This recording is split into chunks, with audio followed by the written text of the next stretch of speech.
Welcome for the first full moon of the year 2023. So this full moon will take place during the evening or night, depending where we are on the planet, January 6th and 7th. So let's have a look at what's happening for this full moon. Well, it's the beginning of the year, so if we have a look at what we said for the year 2023, in fact. There's a video for that year that I made. If you look at it, you'll see that there's a big conjunction happening, and it was there in 2022 on January 1st as well. So this conjunction is Pluto, Venus, and Mercury, all at the very end of Capricorn. And it was there in 2022, it's there again in 2023. So that is very meaningful. Basically, what we said about this is Pluto. And also, there's another detail to mention.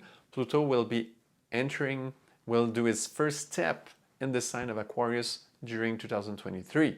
So basically what we see is, since we are actually in transition into the age of Aquarius, we can see that Pluto is accompanying Venus and Mercury in this transition in Aquarius. So there will be big steps happening. Some have been made already in 2022, but bigger ones will be made in 2023, since we are concluding this short series of 2 years with that great triple conjunction in Capricorn. So this accompaniment by Pluto is quite special because Pluto is deep. So we'll have a look at Venus, meaning our emotions, and Mercury, meaning our thoughts, our intellectual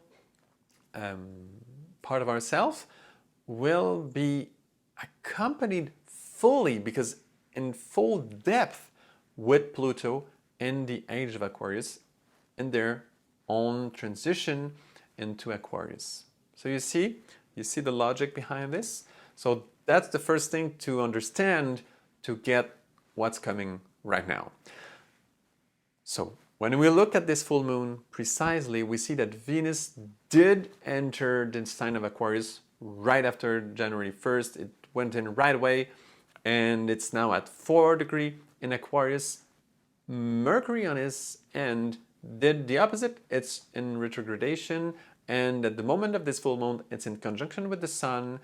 And there's an interesting aspect happening.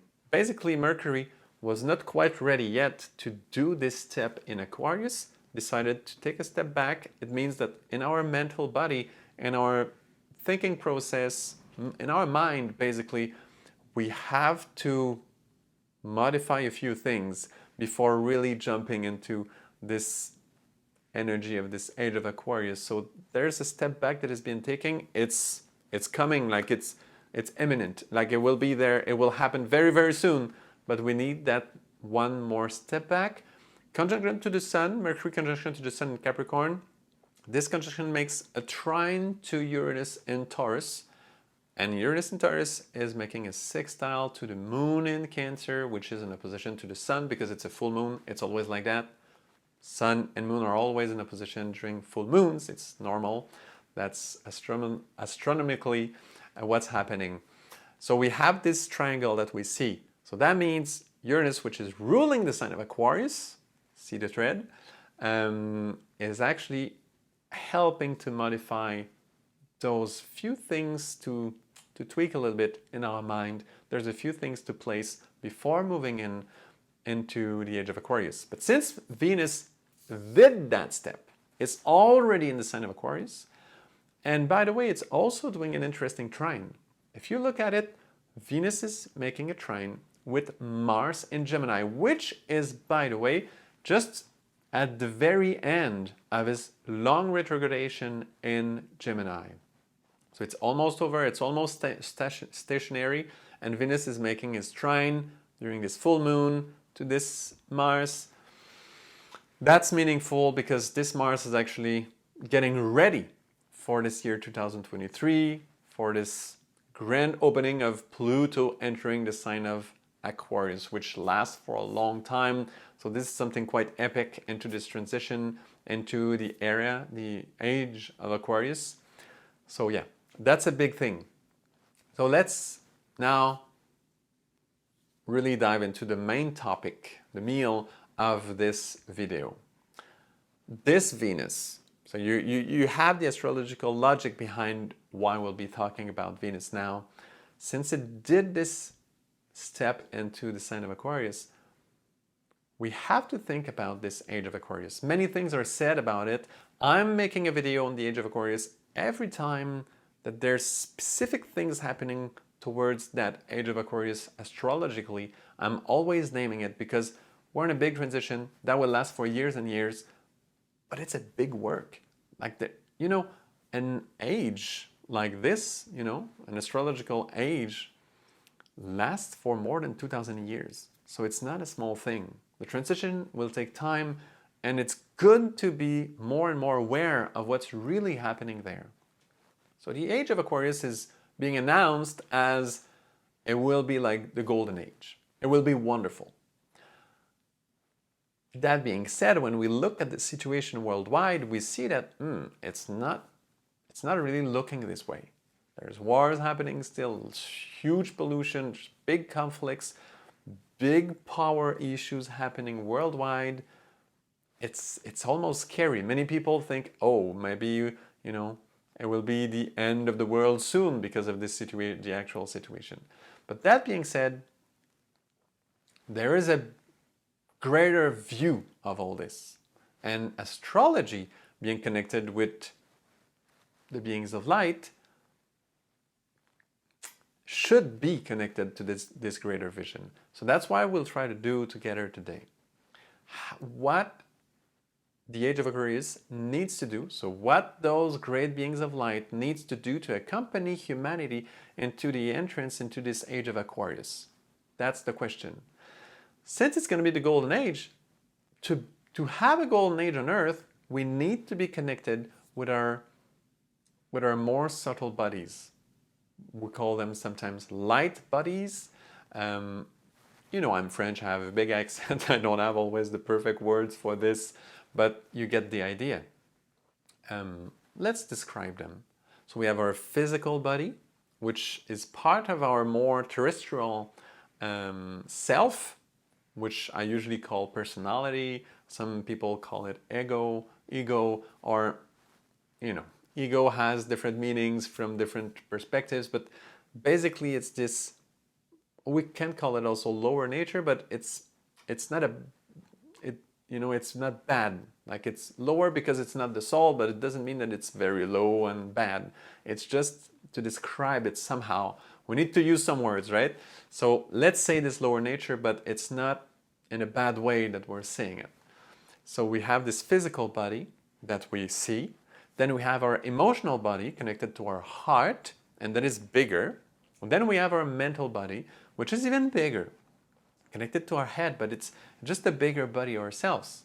And for example, when we're dreaming at night, we can totally imagine that, we're traveling with those more subtle bodies. They're still our lower bodies because they're not necessarily only our soul. Our soul has a different type of body. It works differently because we have those three. We can see, like if small, like there's a denser body at the center, just like the core of a planet, for example. Then you have another body, another layer, which is a bit less dense and usually bigger. And then you have other bodies like this. So physical, emotional, mental. Then we have what we call causal, then buddhic, and then atmic bodies. Some people, depending on the situation, will add one or two more, but basically those 6 are always there in most descriptions. And when we talk about our soul, we're talking usually about the buddhic body, so which is one of those really, really big bodies that we have, and it's a bigger, a wider, a greater dimension. So I'm describing this because since the age of Aquarius wants us to start using our most subtle bodies, I will have to do something that could seem negative or drastic, to encourage us to do so. Because we have a tendency to be somehow lazy. So, you know that. So, since right now we work more on our physical body, our health, physical health, on our emotional health and mental health, and that's pretty much it. A little bit of spirituality, but not very much. Most of the time, where, the world is putting its intention, where it's working, not so much into the spiritual aspect. Very little bit, few people do so, not very organized, not very few will be very, very dedicated, and it's like really what they do, it's rare. So yeah, just little description like this. So we're so focused on those lower or more dense bodies, let's say, that in order for the beings of light to help us to move towards using those most luminous bodies, let's say, more light bodies, well, it has to do special things. One of those things is, and you noticed, most probably you know about it, social credit. Something started in China, very strong over there. And I'm not saying that in a bad way. Some people love China. There's great things in China as well. So this social credit usually is criticized a lot, and people really dislike it. And same thing goes for marketing through, our phones, for example. The algorithms. Algorithms are always based on our interest. And more we're seeing applications where they're recognizing when we see something, do we like it or not? They can like those computers, those phones, all those things, they recognize, do I like this or not? And all the psychological study of the expression of our face and what it really means and all this is all being studied, it's all being manipulated, and it's not so private anymore. And we're being filmed and heard all the time. All those mics and the phones and everywhere, and the cameras everywhere, all over the place. And in some countries it's stronger than others, but it's all this idea of social credit, basically, and also of marketing and control that is out there. And all this is based towards those lower, more dense bodies. Our physical body are being filmed and being checked, and that's, they check our face, physical face, to know if we like it or not, things, right? And also emotional, because they want to know, do we like it or not? And mental, because do we like this way of thinking or not, and all this. So all that is being studied a lot and even controlled, and it's somehow normal, because that's where we put our focus. So this is becoming something not so private anymore. And so usually people, when we're faced with this situation, we don't like it at all. We want to fight it. We really want to keep our private life. But the Age of Aquarius and the light beings, even though you'd say this social credit, it's bad stuff, it's really the bad guys doing it, right? Well, it could be, but those beings of light are able to use those bad guys, let's say, to allow this to happen in order for us to slowly move towards having a private life within those more subtle bodies. And I'm not talking about running away from the physical world, not at all. I'm very involved in many, many very physical things. I work a lot, some of you might know, I work a lot with bees and apitherapy, and I'm very involved in many studies and stuff.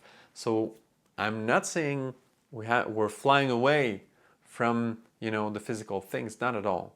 It's just that our private life is being pushed towards greater feelings. If you look at our heart and our just emotional usual level, well, it's exactly what the phones can scan. They can see, oh, do we like it or not? And this is all about preferences. What do I prefer? What would I want to buy? All this. And they're trying to control this, and that they have a handle on this. And they can actually control this pretty well right now, and they do so already quite a bit, and that will increase probably a lot in those coming years. But that being said, they have no clue about compassion, real forgiveness, real love. Some level of loves, like lower levels, yes, they manipulate really well. But higher level of loves, not at all. They have no clue. They don't even really know if they exist or not, right? Because they, like this social credit, they control those denser bodies. They cannot even see those subtle bodies, so they cannot control it. And the Age of Aquarius is all about being connected, for example, to our soul. Otherwise, there will never be a golden age on Earth, because we always take care of our own little interests. So never ever will happen a golden age on Earth if we're not more connected to those great subtle part of ourselves, which include the soul. So this is huge. So we're seeing that this social credit thing and this marketing thing is actually being used by, well, of course, some, let's say, bad guys, or some people are really gaining lots of power and control and money out of the people through this. So we could say the bad guys are using it, but higher than those bad guys, there's also light beings using this to encourage us to slowly move into the real age of Aquarius, which won't be a gray age of Aquarius where everything is gray, it's only technology, and the soul doesn't exist anymore. This is shifting, and there's a meaning behind it, which is also good. There's a bad side of it, but there's also a bright side of this. So that's the main message. So Venus, it means it's our heart now.